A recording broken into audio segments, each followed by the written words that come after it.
Whether or not you decide to get the flu shot, the CDC recommends doing the following things to stop the spread of the flu virus.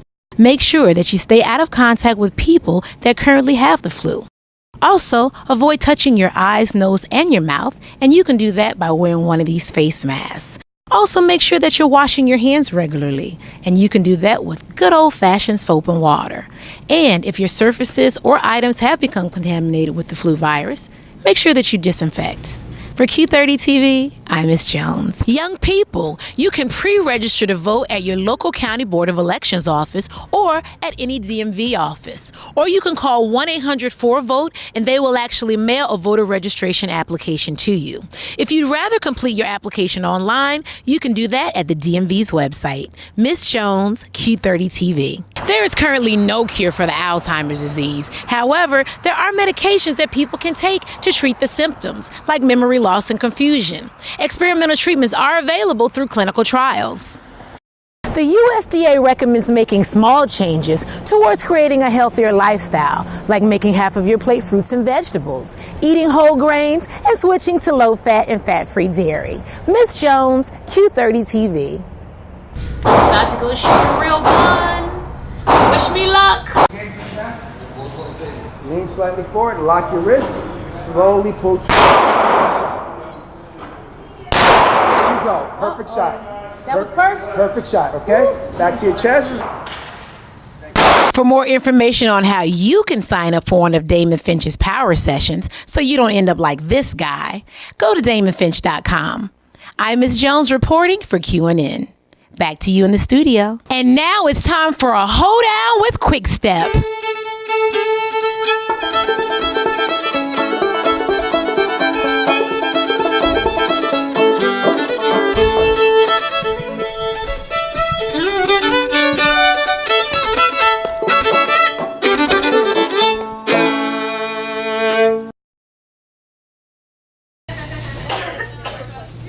This flu season has been the worst flu outbreak in years.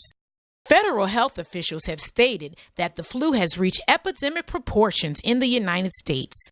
Thousands have been hospitalized and many have died due to the flu.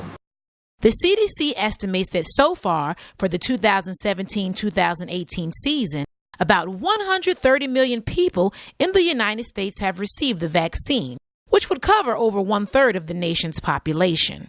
But what about the other 2/3? Why haven't they been vaccinated? Many are skeptical about the flu vaccine. I don't believe that the flu shot is sufficient and is not effective, and I am not sure what is actually in the flu shot. Some of the vaccines have actually live, full-blown flu. A lot of people I've known have gotten the flu shot, have gotten sick after they got the flu shot. A lot of people hesitate to get the flu shot because they're not knowledgeable, they're not aware, they hear stories, they hear myths. Many vaccines many years ago were live, where they were actually injecting the actual live virus. That is no longer the case. The vaccines now are inactive.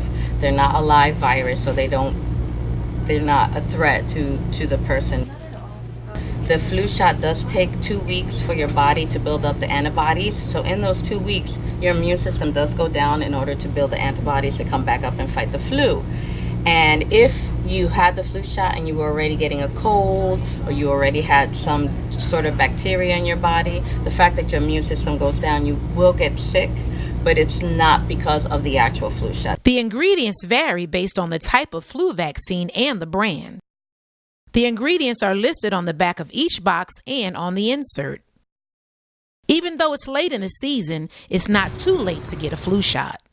You could get vaccine for the flu very late in the season. We're going to see widespread flu possibly well into the month of May. That's what we've seen for the past 2 years. Our vaccine is good until the end of June. Whether or not you decide to get the flu shot, the CDC recommends doing the following things to stop the spread of the flu virus. Make sure that you stay out of contact with people that currently have the flu. Also, avoid touching your eyes, nose, and your mouth, and you can do that by wearing one of these face masks. Also, make sure that you're washing your hands regularly, and you can do that with good old-fashioned soap and water. And if your surfaces or items have become contaminated with the flu virus, make sure that you disinfect. For Q30 TV, I'm Miss Jones. In the last few decades, Americans have gained weight, causing a public health emergency.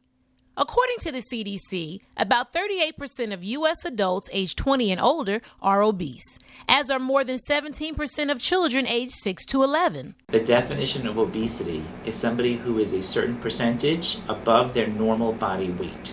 Overweight is somebody who is classified as being slightly more pounds than their normal weight, but not in the obese category.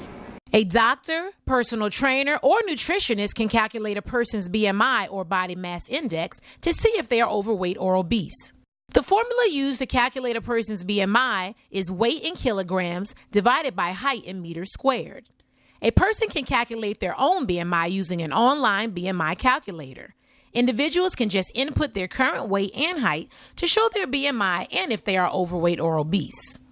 There are varieties of health problems that excess weight and obesity can cause. Problems like stress, chronic diseases, heart attacks, depression. The most serious health problem, which is attributable to obesity, is cancer risk, because we know there's a 100% link to obese people and cancer. The factors that contribute to weight gain are a lack of exercise, staying on computers and cell phones instead of going outside and getting fresh air.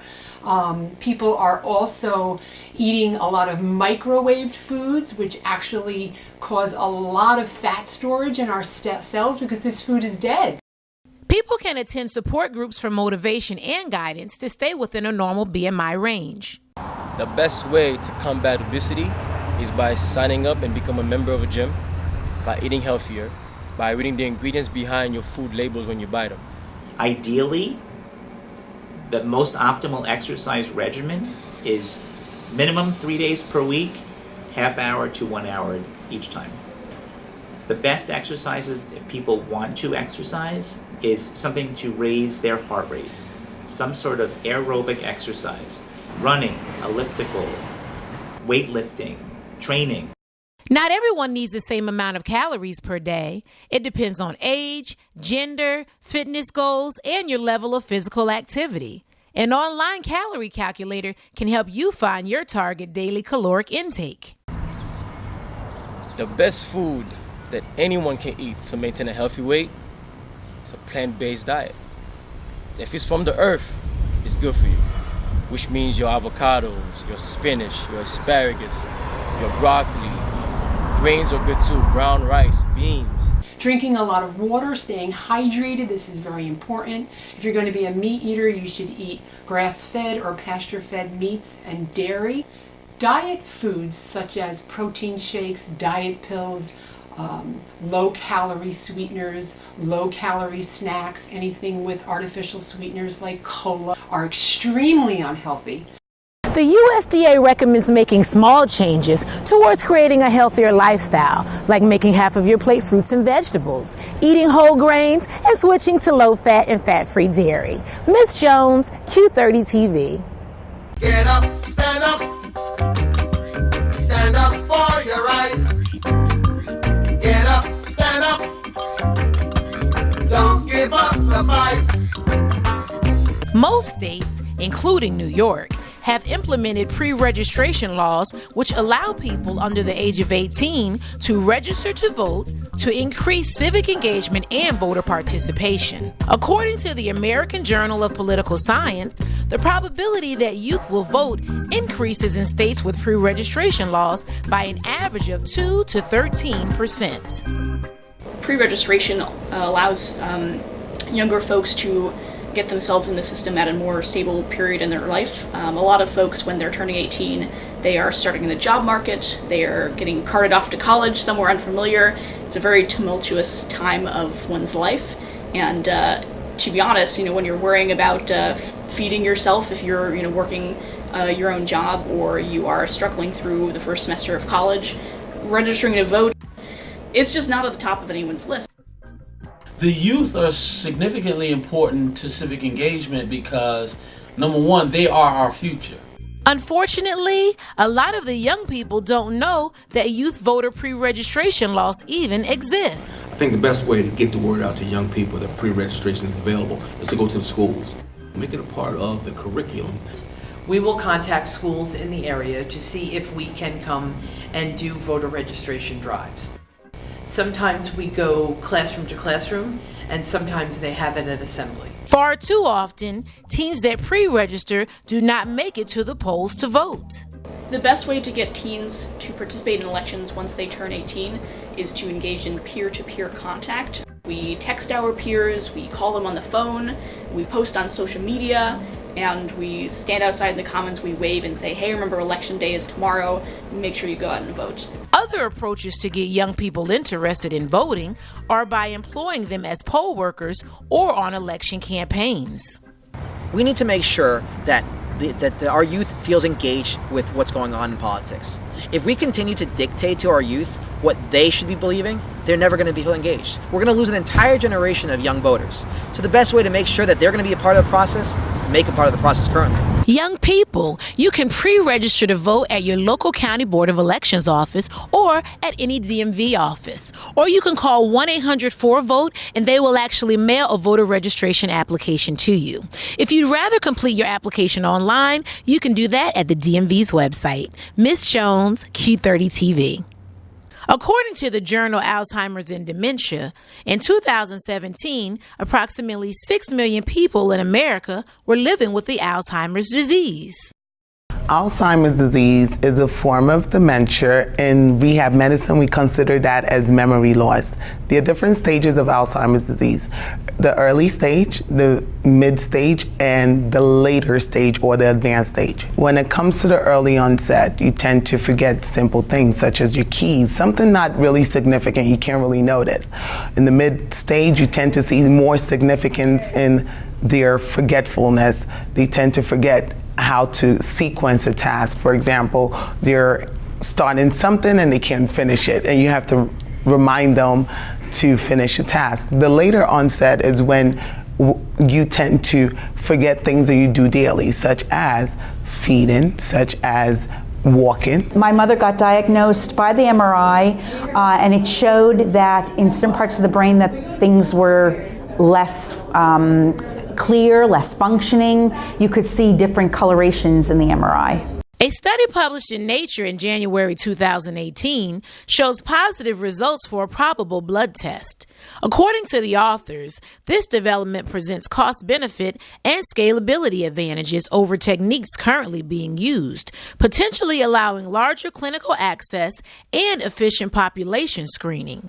I think a lot of people would use this resource to do this blood test than to do an MRI, because it would be easier for them to get a blood test. A lot of people are very afraid of the machine when it comes to do an MRI. So I think the blood test is a very good thing. This technology could result in early diagnosis of the Alzheimer's disease.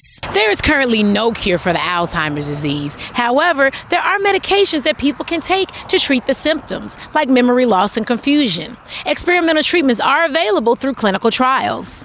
According to the Journal of the American Geriatric Society, another advance in Alzheimer's research is that exercise, specifically aerobic exercise, increases cognitive function. It should be done 3 days per week for 45 minutes per day. I think exercise helps with their cognitive function in the sense that if they're doing something on a regular basis, they're going to continue to remember that type of activity. Ever since I started exercising, obviously the body feels much better, but also my mind feels more agile. I'm thinking a little bit faster and more alert. Jermaine Paul.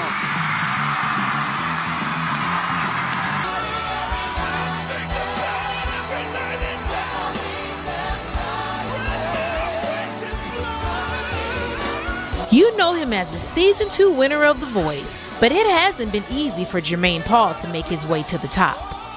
I started singing at the tender age of 5 years old. We were living in Spring Valley when my children began to evolve, stair steps, and I thought that being that the environment wasn't the best for them, I would create something in the home for them. So I got instruments for them, and we started a gospel group. We always basically put on a show for my aunts and uncles and whoever came over to the house.